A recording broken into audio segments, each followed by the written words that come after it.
বন্ধুরা, বাবলি রান্নাঘরে তোমাদের অনেক অনেক স্বাগত জানাই। আশা করি তোমরা অনেক ভালো আছো, সুস্থ আছো, আমিও ভালো আছি। তো আজকে আর একটা রেসিপি শেয়ার করব আপনাদের সঙ্গে। ভিডিওটা শুরু থেকে শেষ অবধি দেখার জন্য অনুরোধ করছি। রেসিপিটা করার জন্য এখানে 1 কাপ গরম দুধ নিয়েছি, এখানে গুঁড়ো দুধ নিয়েছি, আর এখানে গুঁড়ো চিনি নিয়েছি। প্রথমে আমি কড়াইয়ে দুধটা দিয়ে দিচ্ছি।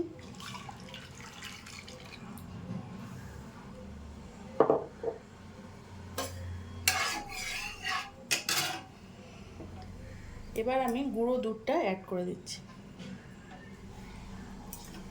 ভালো করে মিশিয়ে নেব।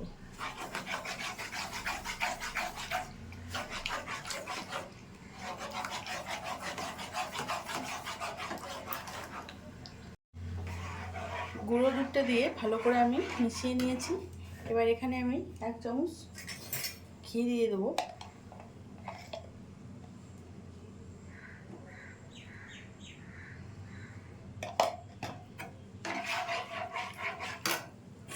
গ্যাসটাকে অন করে দিচ্ছি।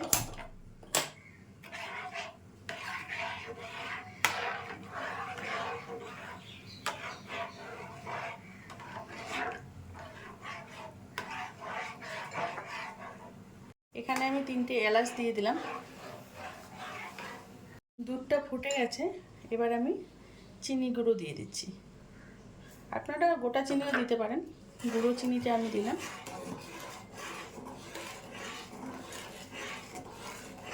অনবরত নাড়তে হবে যাতে তলায় না ধরে যায়। অনেকটা কমে এসছে, অনবরত নাড়তে হবে।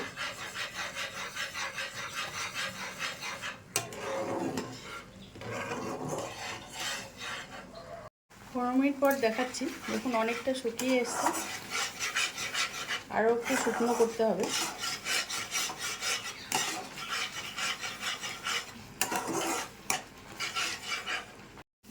দেখুন কড়াই থেকে উঠে উঠে আসছে, এই অবস্থাতে আমি নামিয়ে নিচ্ছি।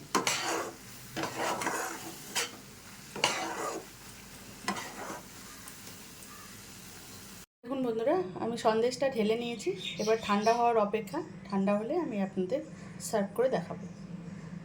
বন্ধুরা, আজকে সহজ রেসিপিটা কেমন লাগলো আপনারা জানাবেন কমেন্টের মাধ্যমে। যদি ভালো লাগে বন্ধুরা একটা লাইক করে দেবেন, শেয়ার করবেন, কমেন্ট করবেন এবং সাবস্ক্রাইব করবেন আমার চ্যানেলটাকে। আর ফেসবুক পেজ থেকে যারা দেখছেন তারা পেজটাকে ফলো করে দেওয়ার অনুরোধ করছি তাদেরকে। ভালো থাকবেন, সুস্থ থাকবেন।